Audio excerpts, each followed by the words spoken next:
Too What's bad. it going to take? Yeah, a whole lot more than this. Yeoman, look at all these people not at work on a Friday. Did you call in sick? Oh, teachers, yes. You guys are so smart. Yes. I see a few students here who are like, yeah, teachers. So let me ask you, just generally, teachers, do you take the summers off or do you take a second job in the summer? Oh, so Whoa. smart, so smart. Yeah. She said that like, you So should see my smart. kids. I take off. Right. You would need to, right? Because I mean, you know, I only have 3 kids. I can't imagine having classrooms filled with kids. I would need more than the summer off.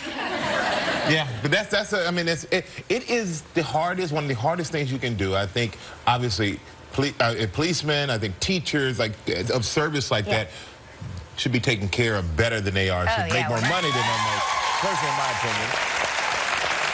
Because, I mean, it's really, you have to be born to be a teacher. When you see a kid who's like in 2nd grade and they're like, I want to be a teacher, it's special. There's something in you to want to do that. Yeah, special. Yeah, it is. That's right, teacher. You talk to me. Yep. Best job. Yeah, especially because you get summers off. That was one of the benefits. No, but it is the best job. When you can make a difference. Job. You know, Joaquin, this morning I was quizzing him on his history test. He's got a history test today. And so much of it is on, you know, the early settlers and Alexander Hamilton and Sacagawea and Lewis and Clark and the Louisiana Purchase. And he knows it like the back of his hand, and I'm convinced it is because of Hamilton the musical. Why can they not make Algebra the musical? Can't they make, for Lola, for the sake of Lola, Algebra the musical? Coming to Broadway, Algebra. Yes. Right. If it could star Beyonce, that would be a benefit. That would be really helpful. Anyway, so thank you, teachers. Yes, thank you, teachers. So, I'm assuming some of you teachers are married. Yeah. Or not. the only one who clapped was the one who takes the whole summer off.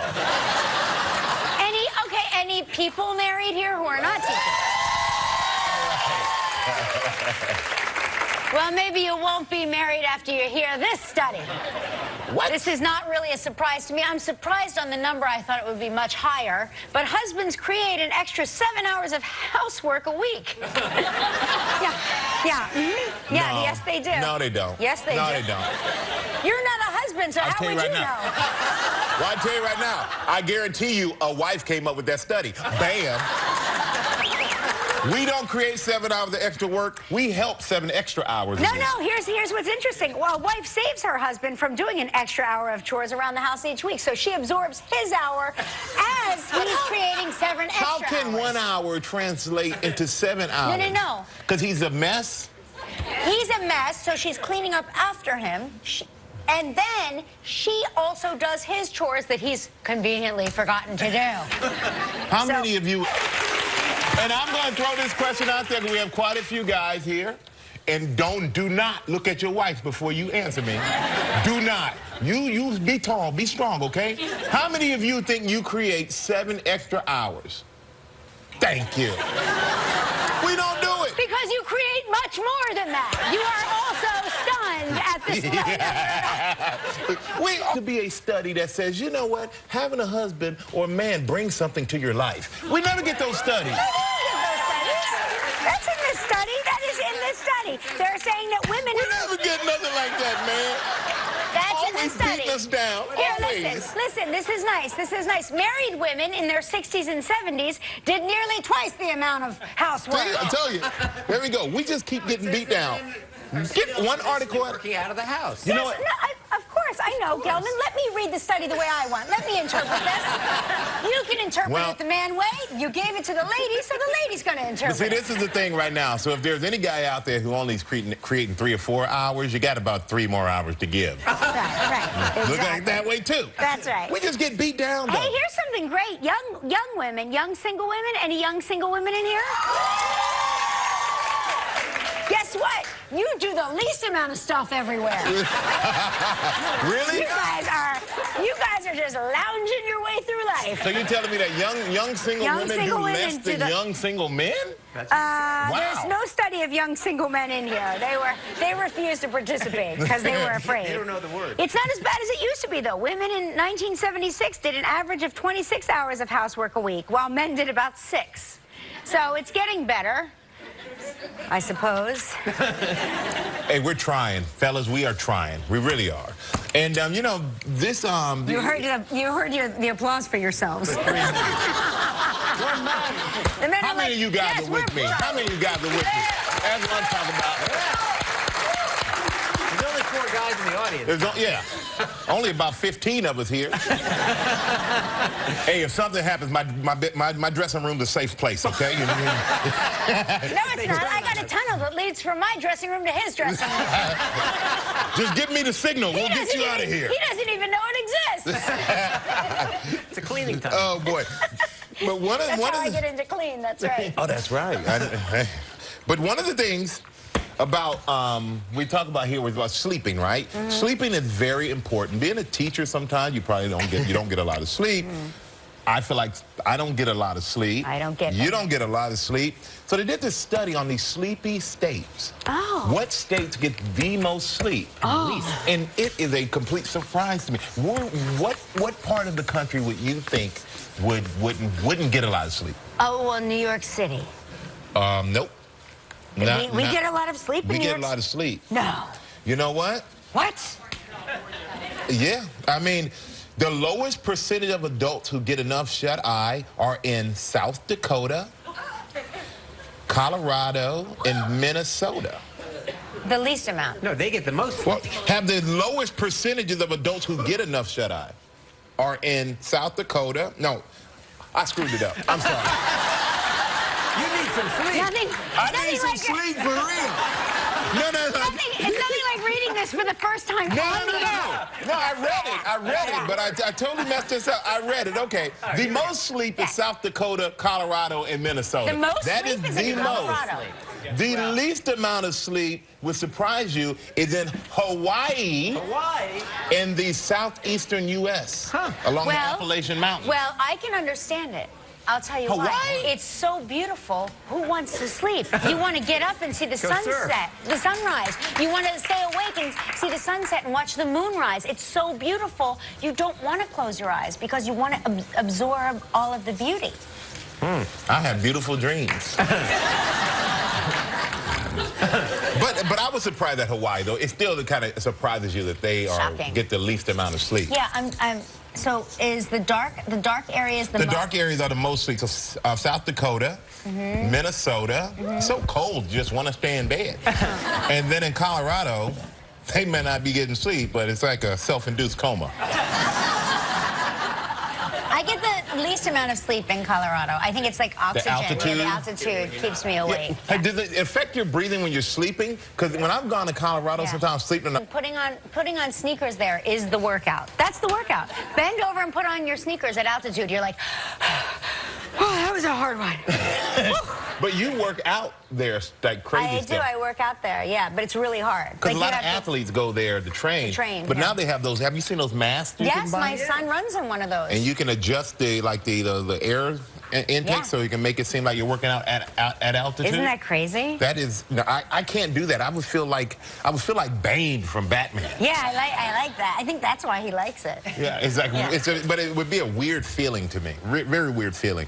And then, have you seen any phone booths in the city lately? There's one pay phone that's oddly enough, we're just talking about working out, down the street from my gym, and I look at it. I look at it every time I walk by because it's so lonely and it seems really abandoned and broken down, and really it's where people put their gum now, and you know. Because I hadn't paid attention to a payphone until yesterday when I was leaving here. There was a traffic jam on Broadway, and I'm going, what's going on? Somebody ran into a payphone. No kidding. Yeah. They ran it down. Demolished it. The last payphone. And I was like, wow, there's a payphone. But now, you know what they're doing? They're changing all the payphones around the city. They're making them hotspots. Wi-Fi hotspots. And it's actually a really cool thing. Here's how they look. They look very futuristic. Now, with that, there is a 150-foot radius where you could be around to get free Wi-Fi. They have phone charger ports. Yeah. There's a touch screen, and you can surf the internet. They actually have a 911 button on there, so if there's any issue. And then there's the camera in case you want to do, FaceTime somebody. That's crazy. So that's going to be great. Yeah. Guys. You better be crazy with the I don't video know. chat, This is like, we are like this close to being the Jetsons. Like, pretty soon, we're just going to push. Remember when Judy, is it Judy Jetson, the mom? She would push the button and the makeup would go psh. That's all we need. Then we'll conquer the universe. But I think this is cool. They're going to go up around the city. They are going to, by 2017, they're going to be like they're spending $300 million on this. And there are going to be 7,500 of these around the city within the next 9 years. So I think that's a good thing. It gives everybody free Wi-Fi. There we go. Wi-Fi is a commodity. It is. You ready for a big show? Yeah.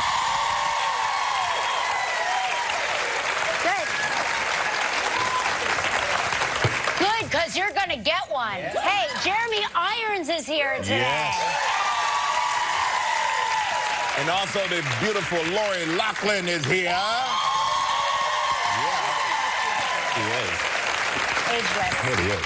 Hey, and we will see the hottest new toys from the Toy Fair with our very own toy guy, Chris Bird. Love the Toy Fair. I love it too. That's one of my favorite things we do here. I love to play with toys. Yeah. Who doesn't love to play with toys? Who says you need to grow up? Meet up. All right.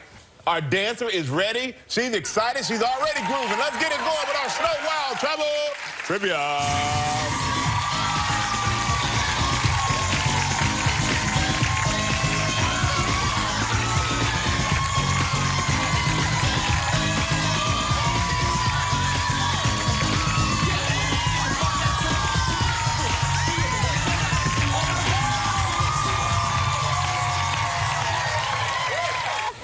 Marky Mark and the Funky Bunch for a Friday. Young girls, that was Mark Wahlberg. People are like, what is she talking about? Marky Mark. Hey, today's trivia dancer is Katie Kluver from Alexandria, Minnesota. Did I say that right? Katie, did I pronounce your last name correctly? Yes, you did. Okay, thank you. Great job, Katie. Now let's say hello to Lucy Hagee from Brentwood, Pennsylvania. Hello, Lucy. How are you? Hi, Michael. Hi, Kelly. Hey, Lucy, what's going on? Oh, not much. Just watching your show. Oh, good. Getting ready for the weekend. How do we look? Oh, you look fantastic. Thank you. Always look fantastic. I watch your show every day. Thank you very much. We try. So you say you're getting ready for the weekend, Lucy. What are you doing this weekend? Well, my niece is coming in from Paradise, California, and we're all going out to dinner. Paradise. That sounds like paradise. Yeah. Have you been to visit her? No, but maybe I will. She's getting married in July. Oh, good So for she's her. going to have a big wedding. That sounds amazing. You should go. Okay, let's spin the wheel, see what you're playing for, okay, Lucy? All right, thank you.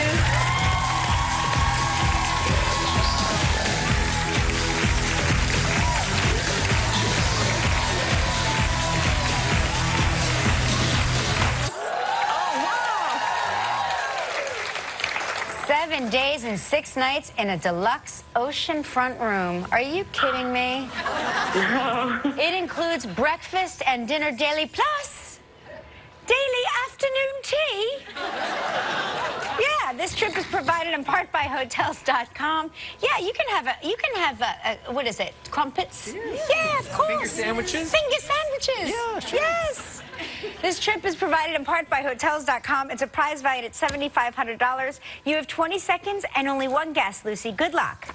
Thank you. All right, Lucy, here you go. On yesterday's show, we talked with actor Travis Fimmel. How much per week did Travis say the allowance is his family pays him? $10? You got it. Yeah. Congratulations, you and a guest will enjoy 7 days and 6 nights at the Fairmont Royal Pavilion in Barbados. Located on the sought-after Platinum Coast, enjoy sun-kissed days and starlit nights on a half-mile-long beach and 11 acres of lush tropical gardens. Experience beautifully decorated oceanfront rooms and suites with magnificent views. Enjoy daily afternoon tea, 2 delectable beachfront restaurants, a swim with the turtles, and much more. Your price is valued at approximately $7,500.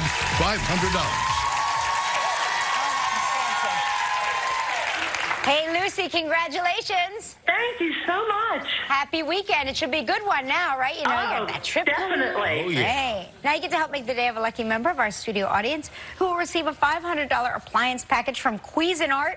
So please pick a number between 1 and 235. 65. No, there she is right there. Lucy, congratulations. Congratulations, young lady. Everybody stay right there. When we come back, oh, the super talented Jeremy Irons will be here with us. Still ahead on Live, we'll see the top toys from the Toy Fair. From the new television movie, When Calls the Heart, Loughlin. Coming up next, Jeremy Irons. An Academy Award-winning actor whose resume includes roles in film, television, and theater. Please welcome the super talented Jeremy Irons.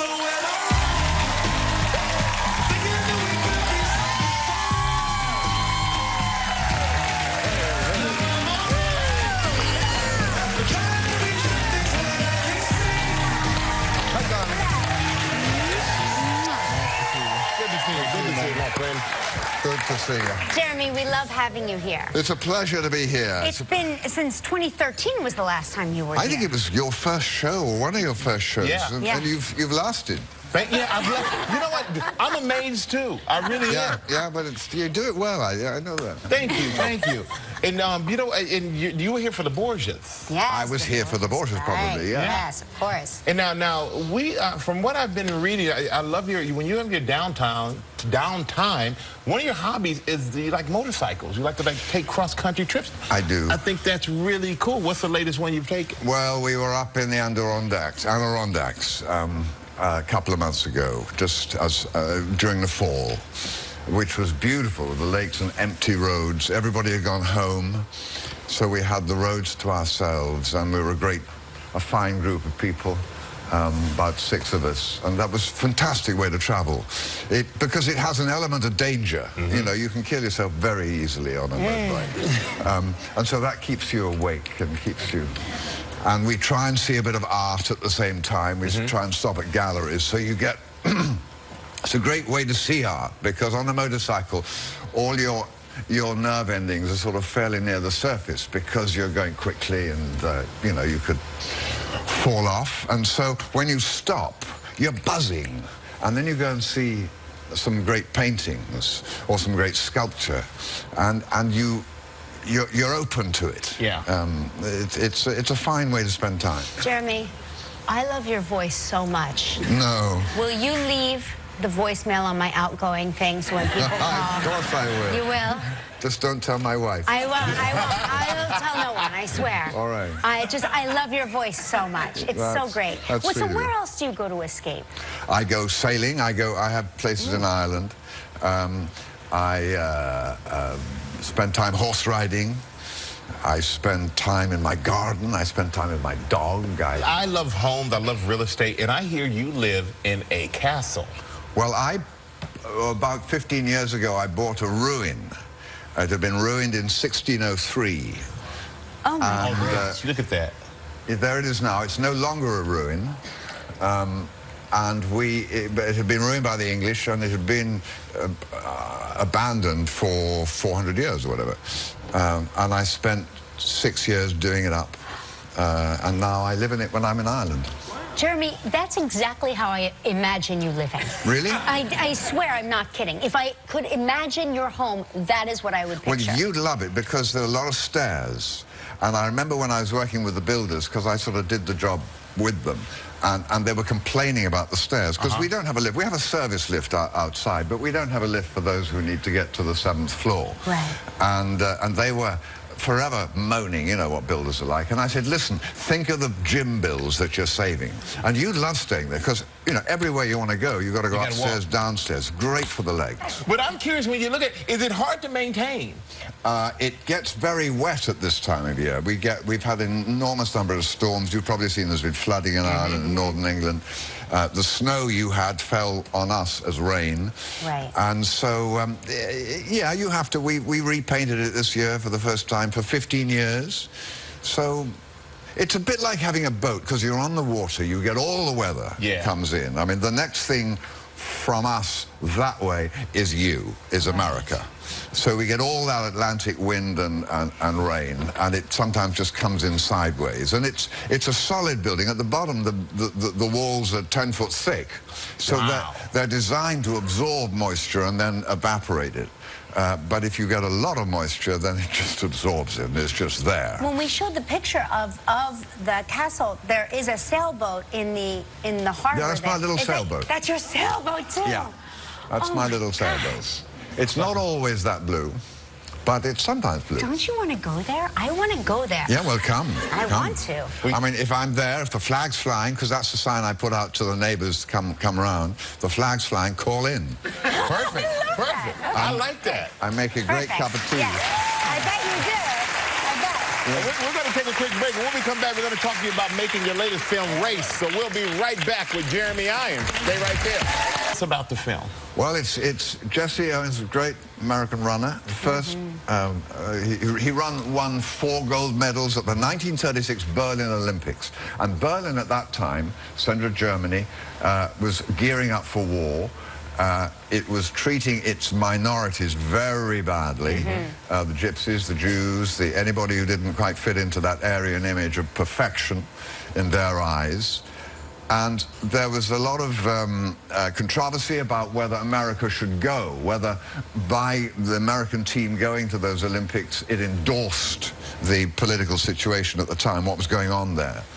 And that was an argument. Eventually, America did go, and Jesse Owens, much to Hitler's dismay, won 4 gold medals, came back.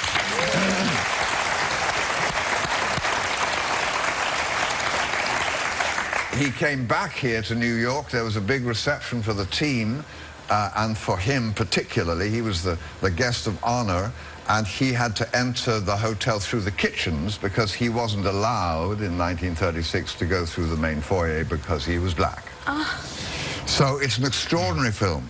It discusses many things. It's called Race because it's about a race, about races, but it's also about race, about what race we are. And who do you play in the film? I play Avery Brundage, who was the president of the Olympic Committee, who was the man who really persuaded the team and the rest of the committee to allow the American team to go. He was a man who believed implicitly that sport should rise above politics. Sure. Well, you know what, let's look at a clip from the movie, and in this clip, the U.S. Olympic Committee discusses boycotting, almost boycotted the 1936 Olympics in protest of Hitler. So here's Jeremy Irons in Race.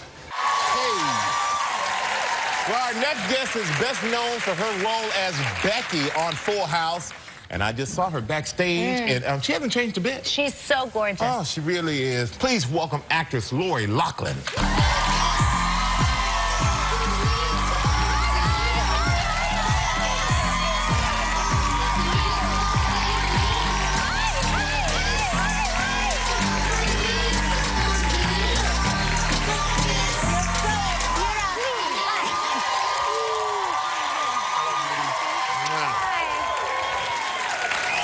Welcome, welcome, welcome. Thank you so much. Thank you.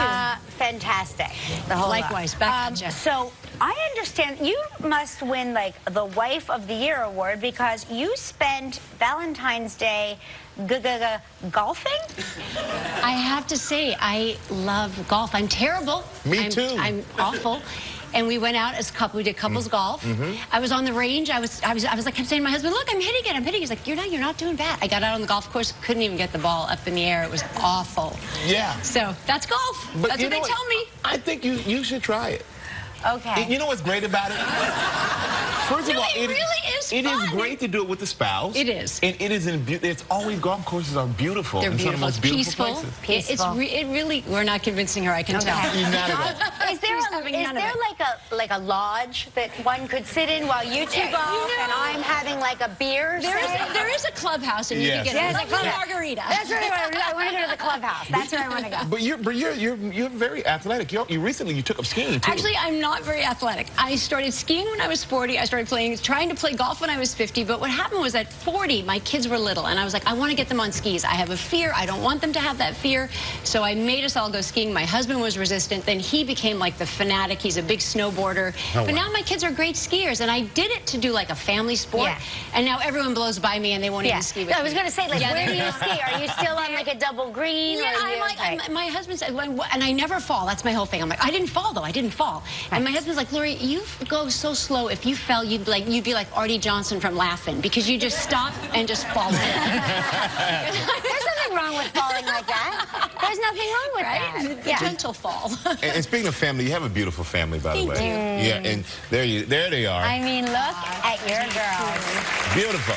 And now your husband, Massimo, is a label that we all know from Target. Yes, from Target. That is amazing. I was like, is that really her husband? Yes, that's really my husband. That's his name is Massimo. Yes.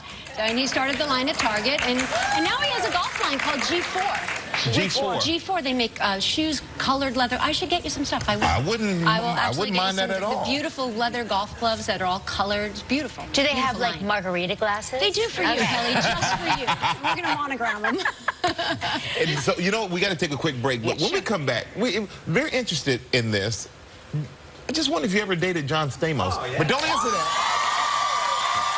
We're going to find out when we come back and have a conversation with Loughlin, everybody. And When Calls the Heart. Yes, When Calls the now, Heart. you play a widow in a coal mining town. Yes, and I this do. is what can they expect, because this is the third season of the show. Yes, it's the third season. I'm so excited. So we have a great blend of season 1 and season 2. We have a lot of like friendship, community. It's such a nice family show. Romance. I describe it as Little House on the Prairie meets a romance novel, and it's set in the early 1900s, so it's fun to be in a period piece. I was going to say that it must be fun, like getting into all those And the lovely costumes. Erin Krakow was in that clip with me, and she's our beautiful leading lady, and who's very committed to wearing her corset all the time. And by lunchtime, I'm like ripping mine off. I can't even handle it. I know. I was thinking about that, because corsets. I don't know if anybody's ever worn a corset here, but they really. You feel like No, you feel like you're dislocated a rib or something. You've It's hurt so tight. yourself. Yeah, it's so tight. Women, I give it up. You're tougher than we are, because I'm not wearing a corset. And recently, you also shot Fuller House, so you were busier. You were so busy. So busy. During commercial break, that my daughter believes and swears to me up and down that you are, in fact, married to John Stamos in real life. A lot of people do think John and I are married. And in fact, my daughter recently went to get an x-ray done for some orthodontist, at the orthodontist. And the technician said, you look like that actress. And my daughter kind of looked at her and she said, you know, the one from Full House. And my daughter said, oh, well, that's my mom. And the woman said, you're kidding, that's your mom. You look just like her. Boy, I wish she would have married John Stamos in real life. And my daughter was like, what? Yeah. What about my dad? Exactly. I wouldn't even be here right now. None of this would be happening. Yeah. But this is the question everybody does have. Back in the day, did you ever date John? Okay, so I've known John since we're teenagers, and we met because we were both started in daytime television. Right. And we met, became friends. He lived on the West Coast. I grew up in New York. I went out to LA once for some business thing, and I ended up going to Disneyland with him. And then one time he came to New York, and he went out with my friends and myself, and we all hung out. So he always says, well, that we were dating, and I always say, no, that's not really dating. And so anyway, so we always have our own little internal argument about it. What's funny is that he still believes that you're dating all these years later. I think he thinks you're married, actually. He used to say, So funny. don't crush him. Don't crush his dreams. Yeah, poor John. He's sitting home by himself. He never has a date. It's terrible. But we love having you here. You're a sweetheart. Oh. And it is called When Calls the Heart. It returns this Sunday night at 9 p.m. on the Hallmark Channel. Make sure you go see it. The beautiful Lori Loughlin, everybody.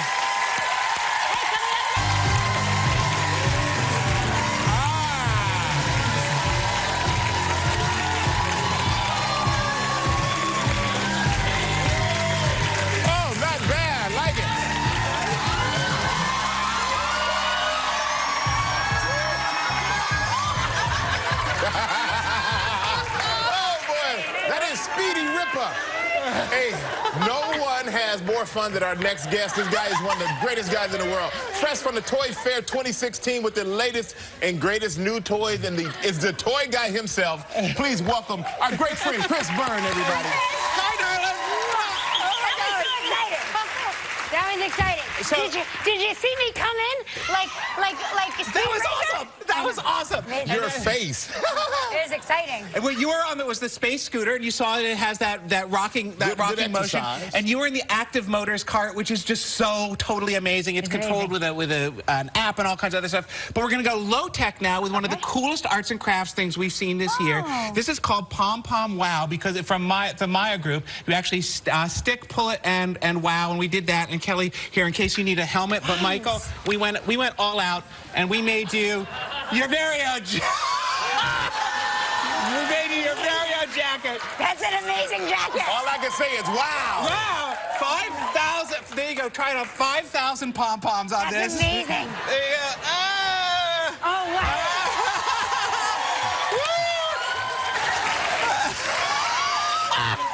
Now That's incredible. You wouldn't believe this is from Lionel. This is called Megatrax. It's a 116-year-old train company. The most advanced thing we've seen at Toy Fair. Go ahead, grab that, and you're gonna start driving that guy. You can coordinate this all around any way you want to. Tracks, really, we just love that. All kinds of other great things to do. And then of course, Minnie. Yeah, I'm right.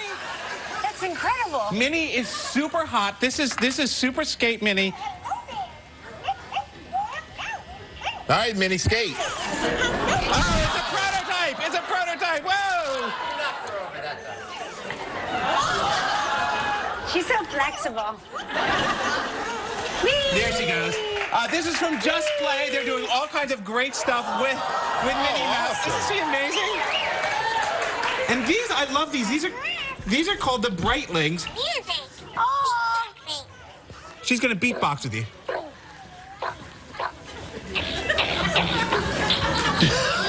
Totally silly, right? That's amazing. And she'll repeat things and do things. These are for, this is...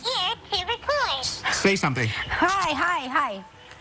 Press my ear to record. Press my ear. Press my ear. Okay. Press my ear, pre-record. There you go. Just like you. And of course, it wouldn't be a visit here without some blasters. We've got a bazooka for you. Oh yes, a bazooka. We've got a bow and arrow for you. Okay, but I'm never good at this. Just pull. No, just pull this one. But wait. The biggest thing yet, Kelly, just for you, the Mega Mastodon. Here you go. Pull that trigger to start the motor. Pull this that one? Yeah, This and then one here? and once it gets going, just pull. Oh, we got a target over there. See, There you go. Aim towards the target. This is like from Alien 2. There you go. From Nerf, the Mega Mastodon. Totally awesome.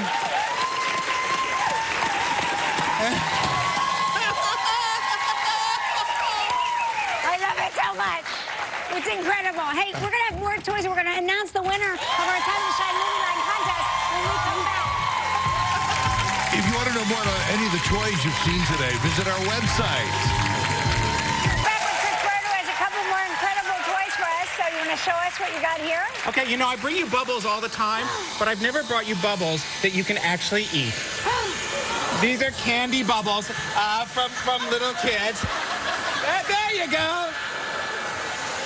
And we've got the coolest game. I brought you Pie Face of the Fall. This is called Wet Head, and the idea is you spin it around and you pull the straws out, and if you pull the wrong one, I'm gonna get wet. So go ahead. Okay. No. Okay. Go ahead. Keep going. I'm Oh my winning. gosh, it's amazing. There you go. Oh! And I lose. you're a good sport, man. All right, for more information on any of the toys that you saw here on our show today, Chris is out of here. You can go to our website, but we got to say thank you to Chris Byrne for all of that. Awesome. We're going to announce the winner of our Time to Shine Movie Line contest when we come back, so stick around. So listen up, everybody. We partnered with Farm Rich to give the winner of our Time to Shine Movie Line contest an amazing Oscar experience, including a trip to Los Angeles, tickets to the Oscar red carpet, and they will be joining us for our After Oscar show, okay? And yes. So it is time to announce our winner, and the winner is Paul Fagione from New York, and here's his video. Oh, you're right. I am a coward. I haven't had any courage at all. I even scare myself. Look at the circles under my eyes. I haven't slept in weeks. Hey, so congratulations, Yes. Paul. Pack your bags. We'll see you in L.A. That was well-deserved. That was well-deserved. He's very funny. Very well done. So what do you got there? Okay, Jody Benton from Greenville, Ohio said, okay, Michael, I'll help you out on this. I've been married for 33 years, and my hubby saves me hours on housework. He may not put things where they belong, but he does pick them up. So not all men are slobs. Thank you, Mary Jody. Bell from Ypsilanti, Michigan. Mary Bell from Ypsilanti, Michigan says, my husband and I recently had this conversation, and I'm telling you, trying to convince a man of that is exhausting and adds a few more hours to your work week. We women need to keep that conversation for girls' night out and wine time. Oh, yes, we do. Yes, we do. Out having wine time while the man's at home working at the house. Katie from Northbridge, Massachusetts said, the extra 7 hours a week of cleaning is probably because men don't do anything the way their woman wants. Yeah. Maybe you're too hard to please. I don't know.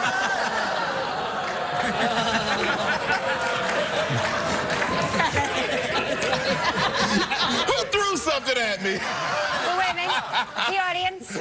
Victoria King from Pennsylvania says, I think men do try, but the extra hours of work are probably created by them doing the job wrong the first time.